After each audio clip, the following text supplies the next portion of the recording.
अस्सलाम वालेकुम दोस्तों, आज थोड़े वास्ते माशाल्लाह दो बकरे ते एक पाठ लेने वीडियो एंड तक विखिया कि इंशाल्लाह तुहानू अच्छी तरह इन्फॉर्मेशन भी देवांगे बिरा ते शुरू तो ही तुहानू टोर फेर के विखा रहे हैं कि तुहानू पता लगे कोई लंगड़ा नहीं माशाल्लाह सेहतमंद है। तो लो जनाब तुहानू अलग-अलग करके विखाइने माशाल्लाह। पहले नंबर ते आ गया माशाल्लाह अबला किच पठोरा आ गए ने जनाब, उम्र दी 10 तो 11 महीने जनाब, बहुत ज़बरदस्त क्वालिटी वाला। तो जनाब आज कोई रेट ज़्यादा नहीं ला रहा, सिर्फ रेट कर रहे हैं 20-20 हज़ार रुपया रेट करते पे, फिर भी मुनासिब इंशाल्लाह कर लिसा है। तो अगर जनाब कोई अलहदा पठोरा लवे तो जनाब अलहदा इस पठोरे का रेट है पिया 28,000, लेकिन तुहानू लाट रही देवांगे सिर्फ 20-20 हज़ार रुपये च। तो माशाल्लाह बहुत ज़बरदस्त ने क्वालिटी वाले माशाल्लाह जानवर ने पर बिल्कुल चमकदार पशम और रेशम वाली कर, और माशाल्लाह डबल हड्डी झालर वाले माशाल्लाह पठोरे पर माशाल्लाह चेक कर रहे हैं, थल्ले तक माशाल्लाह झालर आ रही है, और माशाल्लाह बिल्कुल तोता नकौड़े माशाल्लाह बिल्कुल वाइट तख्त लंबे कन और चंगी वेल जनाब। हर चीज़ नू गौर किया करो कि A+ क्वालिटी ते फोट में नाल भी चेक कर सकते हैं। ब्रीडर क्वालिटी का माशाल्लाह बकरा ही नहीं पिया। और जिस भाई चाहिए बिरा स्क्रीन पर नंबर चलता पे उसी रबता करें, इंशाल्लाह होर भी प्यार मुहब्बत कर लिसा है जितना हो सका। तो लो जनाब रोजाना की रूटीन नाल जनाब जानवर नू चारा भी खवा के विखा रहे हैं कि तुहानू पता लगे कि माशाल्लाह सेहतमंद हैं और एक्टिव हैं और तंदुरुस्त। तो जनाब पैर बनने क्योंकि तेज बहुत ज्यादा ने इस गलो और चंगे हाइट कादे चे माशाल्लाह पटोरा। तो लो जनाब दूसरे नंबर ते आ गया माशाल्लाह खूबसूरती थी माशाल्लाह इंतहाई ने ब्लैक बीतल माशाल्लाह पठोरा ही ने बहुत ज़बरदस्त ब्रीडिंग वास्ते आला क्वालिटी दी माशाल्लाह चीज़ ने, और बहुत ज़बरदस्त बिल्कुल तोता फेस और झालर माशाल्लाह दी बच्चा लिकर माशाल्लाह झालर है।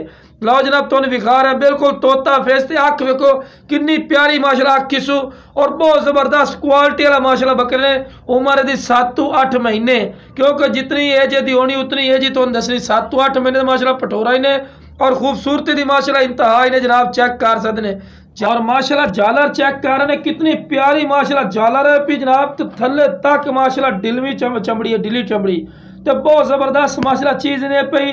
और जेड़ा भाई शौक रखना चाहता है जनाब इस तो बाद शौक नहीं होता जनाब, बिल्कुल बैठवें सिंग तोता फेस चंगी वेल चमकदार पशम जनाब, क्वालिटी की कोई कमी कोई नहीं जनाब। और लो जनाब चेक कर लो फोट में नाल कोई जना बीट में नाल नहीं, फोट में नाल ही ने, और क्वालिटी माशाल्लाह A+ वेल ही वेंदे पे चंगी लंबी वेल और A+ क्वालिटी। लो जनाब चारा भी खवा के भी खा रहे हैं जनाब कि तुहानू पिरावां नू पता भी लगे कि माशाल्लाह सेहतमंद और एक्टिव है जनाब। रेट जरा भी अभी भी ज़र करते पंजा फिर भी रियायत कर लिसा है, अगर कोयला दल इसी तो रेट ज्यादा सी। तो लो जनाब तीसरे नंबर ते आके जनाब पठोरा नहीं समझना जनाब, पट्ठी ने जनाब। तो क्वालिटी चेक करो जिमें पठोरे होते हैं जनाब, बिल्कुल तोता फेस वाइट अख नकौड़ा चेक करो जनाब।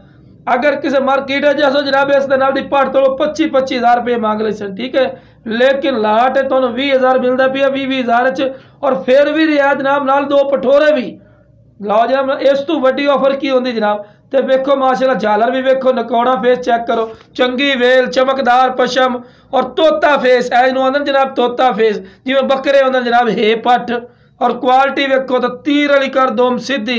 भाईजान शौक रखना तो यही जो शौक रखो, दोगली शे लमण का फायदा कोई नहीं जनाब।